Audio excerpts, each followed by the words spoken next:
I was wiping down a table when my coworker grabbed my arm tight. Oh God, not them again. I followed Arya's gaze to a woman and her kid walking toward the door. Just a regular mom and son. Nothing seemed off. But the moment they stepped inside, the entire staff scattered. Caleb ducked into the kitchen. Courtney pretended to be on the phone in the back. Even our manager Wade suddenly remembered he had paperwork to do in his office. Everyone had disappeared except me. I stood there confused. The mom didn't seem scary, just scrolling on her phone. The kid was maybe 8, wearing a superhero shirt. I seated them at a booth near the window and walked back to my coworkers peeking around corners. Oh God, you got their table, Arya said. Good luck, Chica. She walked away before I could ask what she meant. I grabbed a menu and headed over, still trying to figure out what everyone was so afraid of. But the moment I saw the kid stare up at me with the same mischievous grin my younger brother often showed, I knew I'd find out why everyone was so afraid. While taking their order, the mom took a call. Her son grabbed the ketchup bottle and squeezed it hard, spraying red sauce all over the table and booth. Just as I opened my mouth to say something, the mom looked up with a sour expression on her face. Excuse me, she said, staring at the mess. Why is this table so dirty? I blinked. Ma'am, your son just... I'd like you to clean this up immediately. Chop chop. She went right back to her phone. The kid grinned and mimicked his mom. Chop chop. I forced a smile and grabbed paper towels, ignoring the kid's laughter as I cleaned up his mess. 5 minutes later, the kid walked up to another waitress and pulled her apron strings loose. She yelped as her apron fell to the floor. He laughed and ran back to his seat. The mom never looked up from her phone. Then he started targeting customers. He reached over to the table next to them and grabbed a woman's purse, dumping it on the floor. Keys, wallet, makeup, everything scattered across the tiles.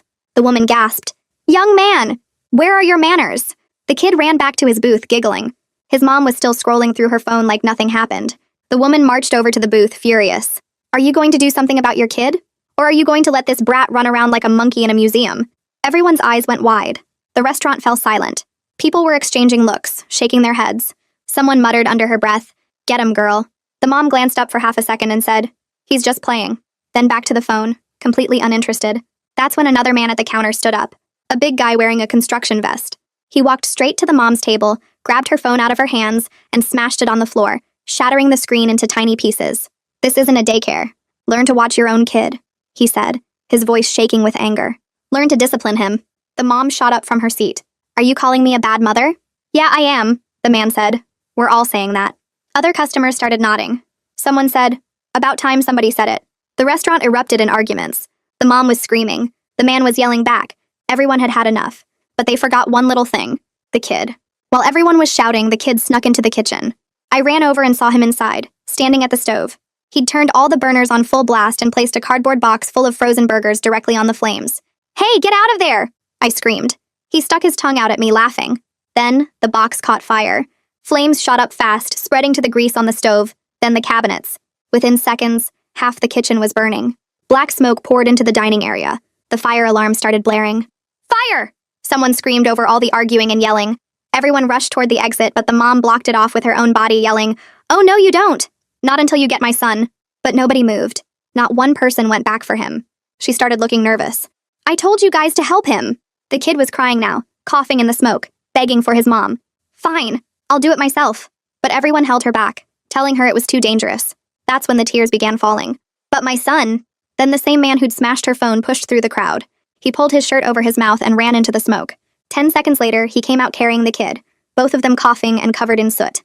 Everyone poured out onto the sidewalk, safe from the fire. The mom immediately started yelling at the man. "What took you so long? He could have died. You should have gone in sooner." The man stared at her, stunned. "Are you serious right now?" Before they could fight, firefighters and police showed up. When asked what happened, everyone blamed the mom and kid. The officer looked confused. "Ma'am, you're saying your 8-year-old son was left unsupervised and started a fire?" "He was just playing," she said. "It was an accident." The officer started cuffing her. "That's neglect, ma'am. You weren't watching your child. He endangered everyone here." She fought against the restraints, kicking and squirming hard. "I'm calling my lawyer. You can't talk to me like this." Then I noticed something that made my blood run cold. The kid. He was grinning. Like he'd planned the whole thing. Like he wanted his mom to get arrested from the start. I stood on the sidewalk watching firefighters spray water through our restaurant's broken windows. The spray made rainbow patterns in the streetlights. Samuel's grin kept replaying in my mind like a horror movie stuck on repeat. The kid planned this somehow. He wanted his mom arrested. I couldn't shake the feeling that I just saw something way more scary than a bad parent. A female detective in a gray suit started separating witnesses into different groups. She pointed people toward different police cars and officers. When she got to me, she pulled out a small notebook. Her badge said Detective Townsend. She asked for my name and contact information first. Then she wanted to know what I saw. I told her about the ketchup, the apron strings, the purse dumping, the kitchen fire. My voice shook when I got to the part about Samuel and the smoke. Detective Townsend wrote everything down without looking up. I hesitated before mentioning the grin.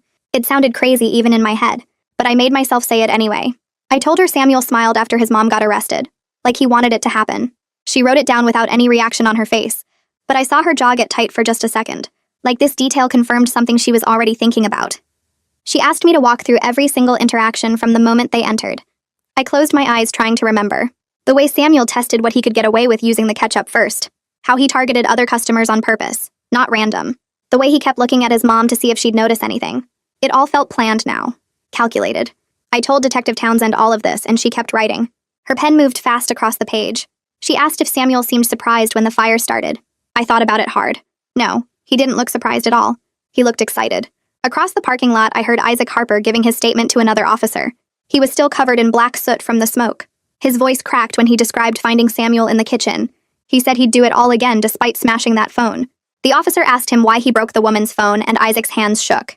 He explained about the mom blocking the exit, about everyone being trapped, about the kid crying in the smoke. I realized this stranger risked his life while the rest of us just watched everything happen. We stood there safe while he ran into burning smoke for a kid he didn't even know. Detective Townsend closed her notebook and looked at me directly. She said I'd need to testify if this goes to trial. The words hit me like a truck. My statement could decide whether Samuel goes back to his mother or enters the system. I had no idea which choice was actually better for him. What if I said the wrong thing and he got hurt worse? What if my words put him somewhere even more dangerous? The weight of it pressed down on my chest, making it hard to breathe. Detective Townsend gave me her card and told me to call if I remembered anything else. Then she moved on to interview Caleb. I stood there holding her card and shaking hands. The restaurant was still smoking. Water poured out the front door, mixing with ash on the sidewalk. Aria found me around 2 a.m. when the police finally let us leave. My hands shook too hard to get my keys out of my pocket. She took them from me and said she'd drive. We got in her beat-up car that smelled like French fries and old coffee. She started driving toward my apartment without asking for directions. On the way, she admitted she'd been dealing with this family for 6 months. Every 2 weeks, they'd come in like clockwork. Samuel would cause problems, and the mom would ignore everything while scrolling her phone. Aria said it never got dangerous before tonight. Just annoying stuff. Broken crayons, spilled drinks, other customers complaining. But tonight was different. Tonight, he could have killed people. I asked why nobody reported them before, and Aria went quiet. She gripped the steering wheel tighter. Finally, she said we all just wanted them to be someone else's problem. Wade told us to deal with it and not make waves.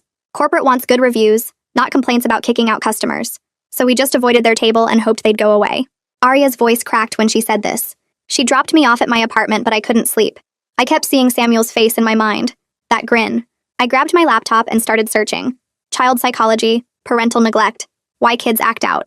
I found articles about children who do bad things to escape homes where nobody pays attention to them. Some kids break rules hoping someone will finally notice and help. But the articles about kids who manipulate situations made me feel sick. Because Samuel's grin suggested something darker than just wanting help. It looked like he enjoyed watching his mom get arrested. Like he'd been planning it. My phone buzzed at 8 a.m. with a text from Wade. Emergency staff meeting at the coffee shop down the street. Our restaurant was a crime scene, so we couldn't meet there. I dragged myself out of bed and drove over. Wade looked terrible. Like he'd aged 10 years in one night. His eyes had dark circles under them and his hands wouldn't stop shaking. I realized he was scared of losing his job. He hid in his office instead of handling the situation, and now corporate probably wanted answers. Everyone else looked rough too. Caleb made dark jokes about fire safety and checking smoke detectors. Courtney cried into her latte and wouldn't make eye contact with anyone. Aria went outside to smoke and I could see her through the window, lighting one cigarette after another. We were all dancing around the real question. Should we have done something sooner? Would it have even mattered if we had? Wade cleared his throat and the room went quiet. He said the restaurant would be closed at least 3 weeks for repairs and safety checks. The insurance company needed to investigate. The fire department had to approve everything before we could reopen. Then he dropped the real bomb. Corporate wasn't paying us for the closure period. They were still deciding about compensation, but for now, no paychecks. I watched my coworkers' faces fall as they did the math in their heads. 3 weeks without pay. Rent due in 2 weeks. Car payments, phone bills, groceries, student loans. Caleb put his head in his hands. Courtney started crying harder. Aria came back inside and asked Wade to repeat what he just said. Like maybe she heard wrong. But she didn't hear wrong. We were all screwed. Wade said he was sorry about 50 times, but sorry doesn't pay bills. 2 days passed in a blur of police statements and insurance calls before Detective Townsend phoned me at home. She asked if I'd seen the family at the restaurant before that night, and I told her I'd only worked there 3 months, so I didn't know the regulars yet. She thanked me and said she'd be in touch, but something in her voice made my stomach twist. The way she paused before hanging up, like she was writing notes about my answer, made me think she wasn't just investigating one fire. She was building something bigger. I couldn't stop wondering what other incidents she'd found, what patterns she was putting together about Samuel and his mom. I ran into Isaac at the grocery store the next afternoon. He was standing in the cereal aisle staring at boxes like he couldn't remember what he came for. His eyes had dark circles under them and his hands shook when he grabbed a cart. I walked over and asked how he was doing. He looked at me for a second before recognizing me, then his whole face changed. He told me Zoe's lawyer called him yesterday with a deal. Drop the testimony against her and she won't press assault charges for smashing her phone. Keep talking to the cops and she'll make sure he goes to jail for destruction of property. I asked what he was going to do and he just shook his head. He said he saved that kid's life and now he might get arrested for it. The unfairness of it made me so angry I wanted to scream right there in the grocery store. We stood there in the cereal aisle not saying anything for a minute, both of us trapped in the mess that night created. Arthur Bell from Child Protective Services called me 3 days after the fire. He said he needed a witness statement about Samuel's behavior before the incident, specifically what I observed about his actions and his mother's response. I sat at my kitchen table trying to figure out how to explain what I saw without sounding crazy. How do you tell a professional that an 8-year-old's smile scared you? That he looked happy when the cops took his mom away?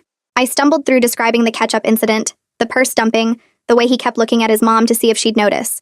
But when I got to that grin after her arrest, I stopped talking. Arthur waited on the other end of the line, not rushing me. Finally, I just said it. The kid looked pleased. Like he wanted this to happen. Like he planned the whole thing. Arthur didn't laugh or tell me I was wrong. He just said that was helpful information and he appreciated my honesty. Then he told me Samuel was in temporary foster care while they did a full psychological evaluation. The kid's whole future depended on whether the adults looking at his case believed he was a victim of neglect or something more complicated. I asked what would happen to him, and Arthur said that was still being determined. They needed to understand his behavior patterns first, figure out if he was acting out from trauma or if something else was going on. After we hung up, I sat there feeling sick, because my description of that grin might be the thing that decides where Samuel ends up. My phone buzzed with a text from Aria later that evening. She said she gave a statement to CPS too, describing 6 months of incidents she'd witnessed. Samuel breaking plates in our play area, pushing another kid off the slide hard enough, the mom complained, stealing tips off tables while his own mom scrolled through her phone 3 feet away. Aria wrote that she felt terrible for not reporting it sooner, for just avoiding their table instead of calling someone. I texted back that I understood, even though I wasn't sure I did. How do you report a bad parent when the kid isn't covered in bruises? When it's just neglect and weird behavior that makes you uncomfortable? I wanted to tell Aria it wasn't her fault, but the words felt empty because maybe it was all our faults a little bit. Detective Townsend called me in for a follow-up interview 5 days after the fire. I drove to the police station and she led me to a small room with a table and 2 chairs. She spread out a stack of papers in front of me. Incident reports from 3 other restaurants in our chain across the city. I read through them slowly, my hands getting colder with each page. Same mother, same child, same pattern of behavior getting worse over 18 months. Samuel breaking things, hurting other kids, stealing from customers while Zoe ignored everything. Each location eventually banned them after enough complaints. One manager wrote that the mother threatened to sue for discrimination. Another wrote that the child seemed to enjoy making messes and watching staff clean them up. The dates showed they'd been doing this for a year and a half, moving from the restaurant to the restaurant as each one kicked them out. I stared at the reports feeling sick to my stomach. Our restaurant was the only one that let it go too far. The other places banned them after a few incidents, but Wade never did anything despite the complaints from staff and customers. I remembered Aria telling me about 6 months of problems with this family. 6 months of Wade hiding in his office while Samuel got worse and worse. The detective asked why we didn't ban them, and I told her the truth. Corporate pushes this customer is always right policy. Wade was scared of bad reviews and complaints to the main office, so he let it continue until a kid almost died and our kitchen burned. We were all living with the consequences now of choosing business over safety. The detective leaned forward and asked me a question that made my brain hurt. Did I think Samuel intended to start the fire? I opened my mouth and closed it again, not knowing how to answer. An 8-year-old understanding that stove burners plus cardboard equals fire seemed possible. Kids learn about fire safety in the school. But planning to get his mother arrested felt too smart, too calculated for someone that young. I told her I honestly didn't know. Maybe he just wanted to cause trouble and didn't think about the consequences. Or maybe that grin meant something darker. Maybe he knew exactly what would happen and wanted it. The detective wrote down my answer without showing any reaction, but I could tell this question mattered to her investigation. I met Caleb for coffee the next morning at the place down the street from our closed restaurant. He looked as rough as I felt. We ordered drinks and sat by the window, not really talking at first. Then he admitted he'd been having nightmares about the fire spreading faster, about the smoke filling the dining room before we could get everyone out, about finding someone who didn't make it. I told him I'd been having bad dreams too. We both avoided that table because we were scared of a difficult customer, of dealing with a mom who'd complained to corporate, of a kid who made our shifts harder. And now we were wondering if being cowards enabled something worse. If we'd spoken up sooner, reported the pattern, insisted Wade handle it, maybe none of this would have happened. Caleb stirred his coffee and said he kept thinking about all the times he ducked into the kitchen to avoid them. I said I kept thinking about seating them that night, about not refusing. I couldn't sleep that night. I lay in bed torturing myself with alternate scenarios. What if I'd insisted Wade take their table instead of me? What if I'd called CPS when Samuel dumped that woman's purse all over the floor? What if I'd been watching closer and noticed him going into the kitchen before he reached the stove? Each version played out in my head like a movie where I made better choices, where I was braver, where the fire never happened. But I knew what I was really doing. Looking for a version of events where I wasn't partially responsible for a kid almost dying, where I could tell myself I did everything right. That version didn't exist, though. I made choices that night and in the months before. We all did. And now we had to live with what those choices led to. 2 days later, Wade called an emergency staff meeting at the coffee shop down the street since our restaurant was still a crime scene. Everyone showed up looking rough. Caleb had dark circles under his eyes. Arya kept checking her phone nervously. Wade stood at the head of the table and cleared his throat. He told us corporate was sending an investigator to review the incident and our response protocols. The room went silent. Someone muttered about getting fired. Wade kept talking about cooperating fully with the investigation and representing the company professionally. After the meeting ended, he pulled me aside near the bathroom hallway. He asked if I could do him a favor when the investigator came. He wanted me to not mention that he hid in his office during the incident. He said it would look bad for his career and he had a family to support. I stared at him. This man was more worried about his job than about a kid almost dying. More worried about his reputation than about 18 months of complaints he ignored. I told him I'd tell the investigator exactly what happened and walked away. His face went red, but he didn't follow me. That afternoon, my phone buzzed with a text from Courtney. She said she couldn't come back to work at a place where a child almost died because we were all too scared to deal with a difficult customer. She said every time she closed her eyes, she saw Samuel in that smoke and heard him crying. She couldn't serve food and smile at customers knowing what happened in that kitchen. The text ended with her saying she was done and good luck to the rest of us. I read it 3 times. Her resignation felt like she was accusing all of us of being cowards. Maybe she was right. Maybe we deserved that accusation. I showed the text to Arya and she just shook her head. 2 days after Courtney quit, my phone rang from an unknown number. I answered, and a woman introduced herself as Kaya Livingston, Zoe's defense attorney. She said she was calling to ask if I would testify that Samuel has severe behavioral problems and his mother couldn't control him. She wanted me to say the fire was Samuel's fault because he was impossible to manage. She kept talking about how Zoe was overwhelmed and needed support, not prosecution. I interrupted her and said I wasn't interested in blaming an 8-year-old for his mother's neglect. She tried to convince me that helping Zoe would help Samuel too. I told her no and hung up. My hands were shaking so hard I had to put the phone down on the counter. The anger hit me in waves. This lawyer wanted me to destroy a kid to save his neglectful mother. Arthur Bell called me 3 days later with more questions. He said the psychological evaluation revealed some disturbing things about Samuel's understanding of consequences. He asked if Samuel seemed aware that fire was dangerous when I saw him at the stove. He asked if Samuel looked surprised when the flames appeared, or if he looked satisfied. I closed my eyes and remembered that calculating grin after his mother got arrested. I told Arthur that Samuel definitely knew what stove burners do. He knew cardboard would burn. The question was whether he understood how bad the fire would get, or if he just wanted to cause trouble. Arthur wrote down my answer and thanked me. He said the evaluation would determine Samuel's placement, and they needed to understand his mental state that night. A week after Arthur's call, Detective Townsend asked me to come to the station for an update. She sat across from me in a small interview room and opened a folder. She said Samuel told the psychologist he wanted to see what would happen when he turned on the burners. He said he knew his mom wouldn't notice because she never did. The evaluation suggested he'd been testing boundaries for months, doing worse and worse things to get adult attention his mother refused to provide. Detective Townsend said the psychologist believed Samuel was escalating behaviors, hoping someone would finally intervene. I sat there processing this information. An 8-year-old so desperate for attention that he started a fire. So neglected that causing chaos felt like his only option. The detective closed the folder and said the evaluation would be used in court to determine custody. I couldn't stop replaying the incident after that conversation. I lay awake at night questioning every choice I made.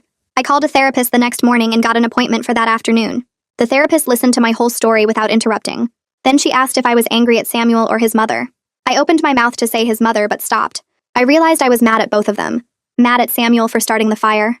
Mad at Zoe for ignoring her son for 18 months. Mad at myself for not reporting the pattern sooner. Mad at a system that let this family spiral without intervention. The therapist nodded and said anger at complex situations often gets directed at multiple targets. She said I needed to separate what I could control from what I couldn't.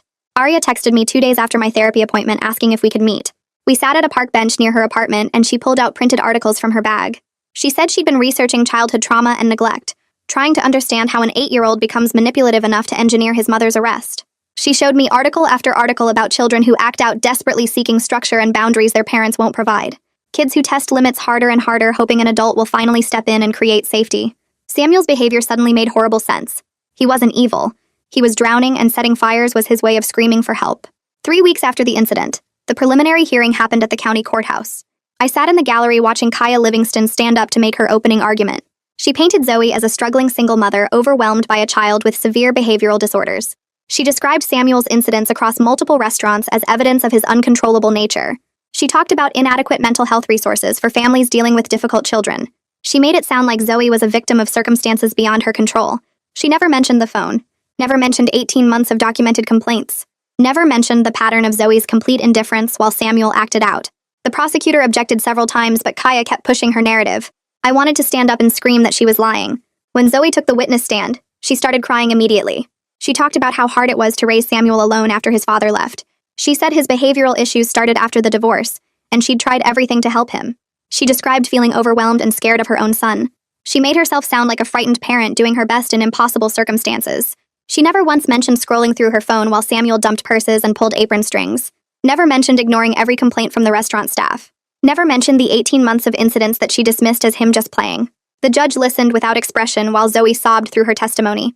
Then Isaac took the stand to testify about the rescue. He described seeing the smoke and hearing Samuel crying. He talked about pulling his shirt over his mouth and running into the kitchen. He said Samuel was small and terrified in his arms when he carried him out. Kaya stood up for cross-examination, and her whole tone changed. She asked Isaac why he smashed Zoe's phone. She suggested he had anger management issues and a violent temper. She asked if he often destroyed other people's property when upset. Isaac tried to explain that he smashed the phone because Zoe needed to pay attention to the emergency. Kaya cut him off and asked if he thought violence was an appropriate response to frustration. She twisted his heroic action into evidence of dangerous temperament. I watched Isaac struggle to defend himself while this lawyer made him sound unstable. The injustice of it made my chest tight. This man saved a child's life, and now he was attacked for it. I wanted to scream at Kaya that she was wrong, that Isaac was a hero and Zoe was the one who endangered everyone. But I sat there silent in the gallery while the hearing continued. The judge cleared his throat and everyone in the courtroom went quiet. He looked at the papers in front of him and then at Zoe. He said the court needed to do a full investigation before making any decisions about custody. Samuel would stay in foster care for at least another month while they looked into everything. Maybe longer. I watched Zoe's face when he said this. For just a second, before she remembered people were watching, she looked relieved. Not upset or scared. Relieved. Like she was actually glad someone else would be dealing with Samuel for a while. Then she caught herself and started crying again. But I'd seen it. That flash of relief before the tears. It made my stomach hurt. 3 weeks later, Wade called a staff meeting at the restaurant. We gathered in the dining room surrounded by the smell of fresh paint and new kitchen equipment. Everything looked clean and fixed, like the fire never happened. Wade stood by the host stand, avoiding eye contact with everyone. He said corporate decided they wouldn't pay us for the 3 weeks we were closed. Something about it being an incident caused by customer behavior, not a workplace accident. I watched Arya's face go pale. Caleb stared at the floor. Everyone started doing math in their heads, calculating how far behind they were on rent and bills. Wade kept talking about being grateful we still had jobs, but nobody was listening anymore. We were all thinking about overdue payments and empty bank accounts. The first shift back felt completely wrong. I kept glancing at the kitchen, remembering the flames and smoke. Every time I walked past the stove, my chest got tight. Arya was jumpy too, spinning around fast whenever someone came near her. When a family with a toddler sat down and the kids started throwing crackers on the floor, Arya walked over with her jaw clenched. She told the mom pretty sharply that she needed to control her child. The woman's eyes went wide. She started complaining loudly about our terrible service, and how she'd never been spoken to like that before. Wade rushed over and apologized, smoothing everything over while shooting Arya a look. After the family left, he pulled Arya aside and told her she needed to take a break in the back. She went without arguing, and I saw her hands shaking as she walked away. Later that shift, I got a table with a family. Mom, Dad, and a boy who looked about 8. Same age as Samuel. I brought them menus and water, but I couldn't stop watching the kid. Looking for signs. Was he testing boundaries? Was his mom paying attention? The boy colored on his kid's menu quietly while his parents talked. Normal stuff. But I kept staring, analyzing every small movement. The mom noticed me watching, and her smile faded. She asked if something was wrong. I snapped out of it and said no. Everything was fine and walked away fast. My face felt hot. I realized this was going to happen with every difficult child now. I'd see Samuel in all of them. Detective Townsend came in during the dinner rush and sat at the counter. I brought her coffee and she thanked me, then said she had an update about the investigation. She told me they'd found out Zoe had been reported to CPS twice before by Samuel's school. Teachers had noticed bruises, watched him acting out, seen his clothes were dirty and too small. Both times, CPS looked into it and closed the cases after quick investigations. Not enough evidence. The system had chances to help Samuel and didn't. Detective Townsend said this quietly, like she was tired. I stood there holding the coffee pot, feeling sick. The system failed him long before we did. But knowing that didn't make me feel better about my own part in it. About avoiding that table because I didn't want to deal with a difficult customer. I called Bonnie Fitzpatrick's office the next day and scheduled an appointment. I needed to understand what I'd seen that night, what Samuel's behavior meant. The appointment was 2 days later in a small office with kids' drawings on the walls. Bonnie was maybe 50, with gray hair and kind eyes. I told her about the fire and Samuel's grin afterward, about how it seemed like he'd planned the whole thing. She listened without interrupting. Then she explained that kids raised with severe neglect sometimes learn manipulative behaviors as survival tools. They test adults over and over, pushing boundaries, trying to find someone who will finally step in and provide structure, someone who will actually parent them. She said it wasn't evil or calculated the way adults manipulate. It was a child's desperate attempt to force intervention when every normal cry for help were ignored. Bonnie leaned forward and said something that made me rethink everything. She said Samuel's grin after his mom got arrested probably wasn't about winning or being pleased with chaos. It was relief. He'd been escalating his behavior for months, maybe longer, trying to make adults notice how bad things were, trying to force someone to finally take action. The arrest meant adults were taking his situation seriously for the first time. That grin was relief that someone was finally doing something. I sat in her office after she explained this, feeling like I needed to process the whole incident from the beginning. Everything I thought I understood was wrong. Samuel wasn't some evil kid who wanted to hurt people. He was a neglected child who'd run out of ways to ask for help. Arthur Bell called me a week later with an update. He said Samuel was doing really well in foster care. The foster parents had clear rules and gave him steady attention. They set boundaries and followed through with consequences. Samuel responded to the structure better than anyone expected. Arthur said the foster parents reported he was calmer and more cooperative than his file suggested. He was doing his homework, helping with chores, playing with their other foster kids without problems. It supported what Bonnie had told me. Samuel wasn't acting out because of behavioral disorders. He was acting out because his mom never gave him structure or attention. He was thriving now that someone finally was. I met Aria for coffee after work and told her everything Bonnie explained. We sat in a corner booth and I watched her face change as I talked. She admitted she felt less angry at Samuel now, more angry at every adult who'd seen the pattern and did nothing. At the teachers who reported to CPS and then watched the cases close. At the other restaurants that just banned them instead of calling authorities. At Wade for hiding in his office. At us for avoiding the table. We were both struggling with the same thing. We'd been part of that group of adults who saw a child in trouble and chose our own comfort over helping him. We'd prioritized not dealing with a difficult customer over a kid's safety. Aria's eyes filled with tears and she said she didn't know how to be okay with that. My phone rang while I was getting ready for bed that night. Isaac. His voice sounded stressed and angry. He said Kaya filed assault charges against him for smashing Zoe's phone. She was trying to pressure him into not testifying at Zoe's trial. He'd gotten paperwork that day. If the charges stuck, he could face jail time. Actual jail time for saving a child's life. For being the only person brave enough to run into a burning building while everyone else stood outside. I sat on my bed listening to him talk, feeling so angry I couldn't think straight. The injustice of it burned in my chest. This man was a hero and now he was punished for it. Zoe's lawyer was twisting his heroic action into a crime, using the legal system to silence him. Isaac asked what he should do and I didn't have an answer. I just told him I was sorry and that it wasn't fair. But fair didn't seem to matter much anymore. I spent the next morning researching victims' rights organizations online, scrolling through website after website until I found one Bonnie had mentioned during our session. I called them and explained Isaac's situation, how he'd saved a child from a fire and now faced assault charges for smashing the mother's phone. The woman on the phone listened quietly, and then connected me with a lawyer named Landon Moore, who specialized in defending Good Samaritans. I gave Isaac his contact information that afternoon and he called Landon right away. Landon explained that the assault charges were just a scare tactic, an intimidation move by Zoe's lawyer to pressure Isaac into staying quiet at her trial. He said the charges probably wouldn't stick given what Isaac had done, but he'd still have to go through the whole legal process, show up for hearings, deal with the stress of it all. Isaac sounded relieved when he called me back, but I could hear the exhaustion in his voice. He was tired of being punished for doing the right thing. Wade called another staff meeting 2 weeks later, and I knew something was wrong the moment I walked into the coffee shop and saw his face. He looked pale and defeated, slumped in his chair like someone had knocked the life out of him. Corporate had demoted him for how he'd handled the incident, for hiding in his office while a child nearly died in our kitchen. A new manager was transferring in from another location, someone with strict protocols about customer behavior and staff safety. Part of me felt good about it, like finally someone was taking responsibility for what happened. But mostly I just felt tired. Everyone kept trying to figure out who to blame instead of actually fixing the problems that let it happen in the first place. Aria squeezed my hand under the table and I realized she felt the same way. The new manager started the following Monday. Her name was Jana and she was all business from the first minute. She gathered us in the dining room before opening and laid out new rules. Any customer causing problems got one warning, then we'd ask them to leave. Any child left unsupervised, we'd notify the parent immediately and document it. If the behavior continued, we'd call authorities. She made it clear that staff safety mattered more than keeping difficult customers happy, and I watched my coworkers' faces relax slightly as she spoke. Jana also announced mandatory training sessions on recognizing child neglect and abuse, starting that week.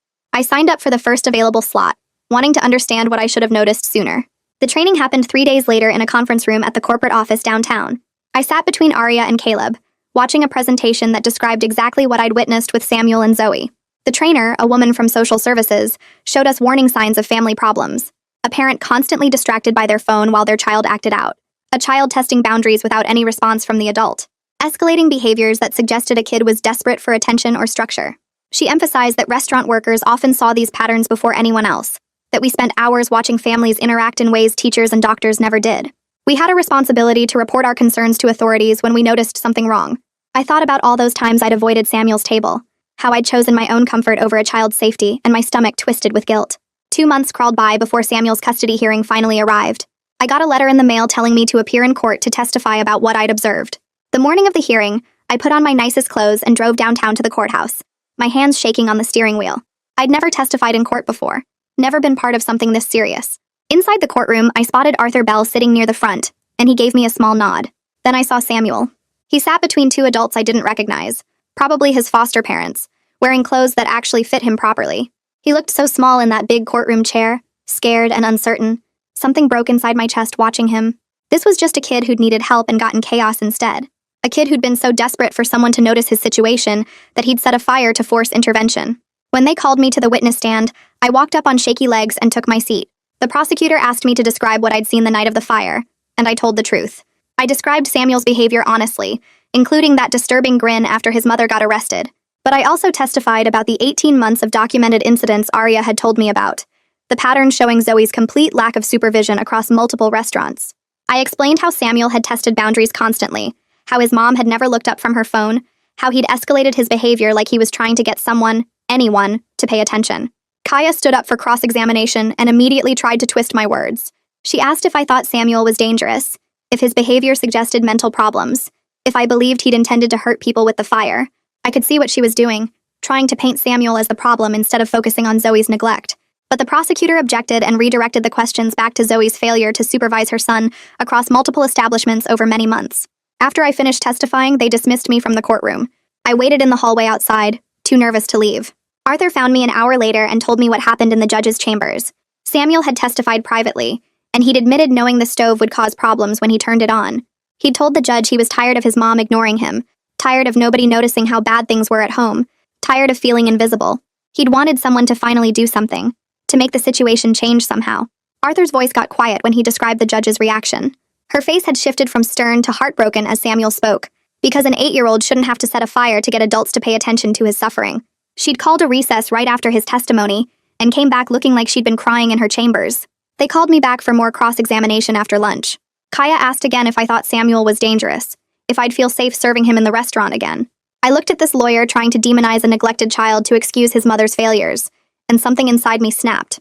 I told her honestly that yes, Samuel had scared me that night. His grin had made my blood run cold, but his mother's complete indifference had scared me so much more.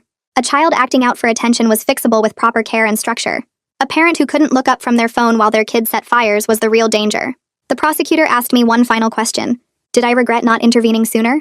My throat got tight and my voice cracked when I answered. Yes. I regretted it every single day. We all did.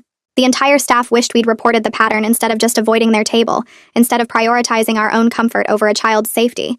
We'd failed Samuel by choosing not to deal with a difficult customer, and I'd carry that guilt for the rest of my life. I saw several people in the courtroom nodding as I spoke, understanding spreading across their faces. Isaac testified after me and I stayed to watch. He described rescuing Samuel from the fire, and he got emotional talking about how small the boy had felt in his arms, how Samuel had been crying for his mother even after everything she'd failed to do for him. Kaya tried her cross-examination about the phone smashing, suggesting Isaac was violent and unstable. But it fell completely flat when Isaac explained calmly that he'd acted to stop a woman from blocking the emergency exit while her son was trapped in a burning building. He'd smashed her phone because she wouldn't move, wouldn't let people escape, wouldn't go help her own child. The judge's expression made it clear she understood exactly what kind of mother Zoe was. The jury went to deliberate and we all got sent to the courthouse hallway to wait. I sat on a hard wooden bench with Arya on my left, Caleb on my right, and Isaac standing against the wall across from us. Nobody talked much. What was there to say? We'd spent 2 months replaying that night in our heads, questioning every choice we made, wondering if we could have stopped it before Samuel felt desperate enough to light a fire. The guilt sat heavy in my chest, mixing with anger at Zoe for being so checked out, confusion about Samuel's grin, and this overwhelming sense that we'd all failed a kid who needed help. Arya checked her phone every few minutes, even though we knew the jury would take hours. Caleb kept bouncing his knee up and down, staring at the floor. Isaac looked exhausted, dark circles under his eyes from months of legal stress. We were just 4 people who'd witnessed something terrible and now had to live with it forever. 6 hours felt like 6 years. People walked past us in the hallway, lawyers and families and court staff, all of them going about their normal days while we sat there frozen in time. Around hour 4, Arya went to get coffee and came back with cups for everyone. We drank it without tasting it. Finally, a court officer came out and told us the jury had reached a verdict. My stomach dropped. We filed back into the courtroom and I couldn't look at Zoe sitting at the defense table with Kaya. The jury foreman stood up and read the verdict. Guilty on child neglect. Guilty on reckless endangerment. Zoe's face went pale and she grabbed Kaya's arm, but her lawyer just shook her head.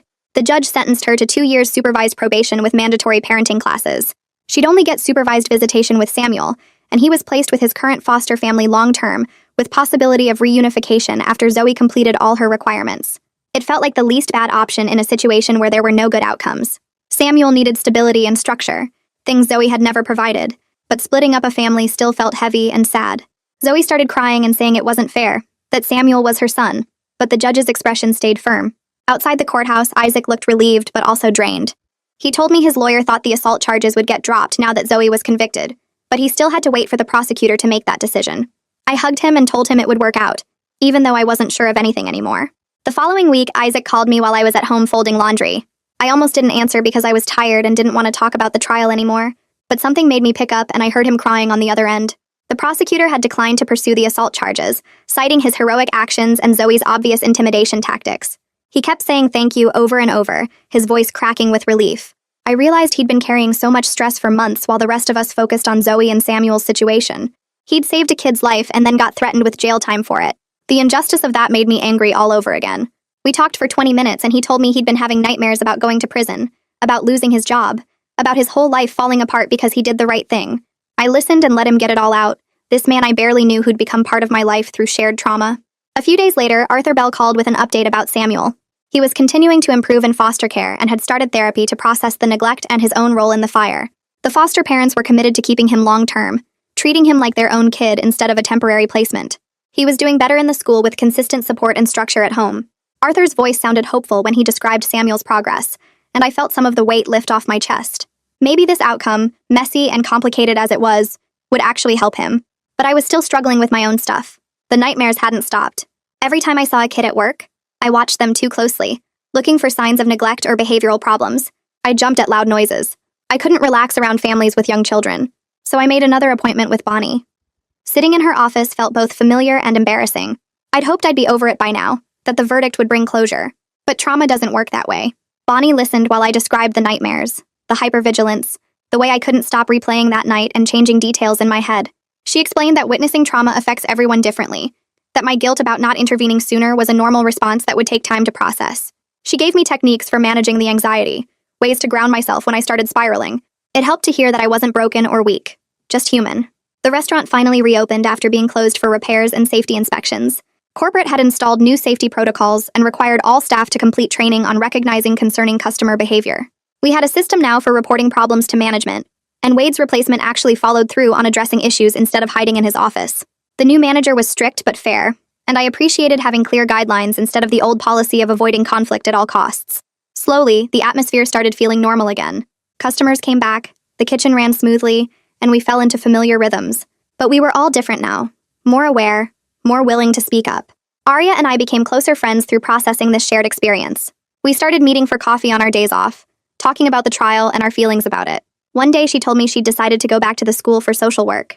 She wanted to help families before they reached crisis point, to intervene earlier than we had with Zoe and Samuel. Watching her find purpose in the trauma inspired me.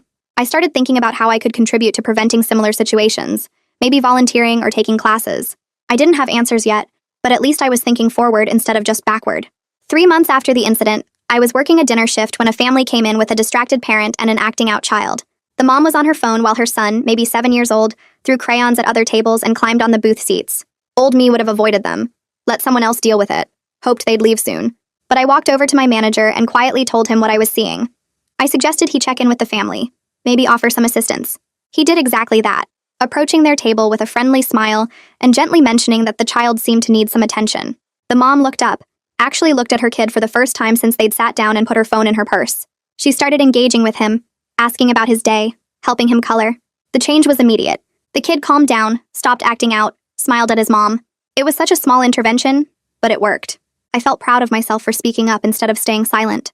Isaac stopped by the restaurant a few weeks later to thank everyone for supporting him through the legal process. We ended up having a long conversation about bystander responsibility and when to intervene. He told me he'd started volunteering with a fire safety education program, going to schools and community centers to teach kids about fire dangers. He was turning his traumatic experience into something that helped others, and I admired that. We talked about how hard it is to know when to step in, how we're all scared of overreacting or making things worse. But we agreed that doing something is usually better than doing nothing, even if it feels uncomfortable. I realized I was sleeping better now, not replaying the incident constantly in my mind. The nightmares came less often. I still thought about Samuel and wondered how he was doing, but it didn't consume me anymore. Arthur sent me occasional updates through email, short messages saying Samuel was thriving with structure and therapy. He'd made friends at his new school. He was playing soccer. He smiled more. These updates helped me accept that the outcome, while imperfect, was probably the best possible result for him. He was getting the care and attention he'd been desperately seeking, just in a way none of us had expected or wanted. A month later, the restaurant held a staff appreciation dinner at a local Italian place down the street.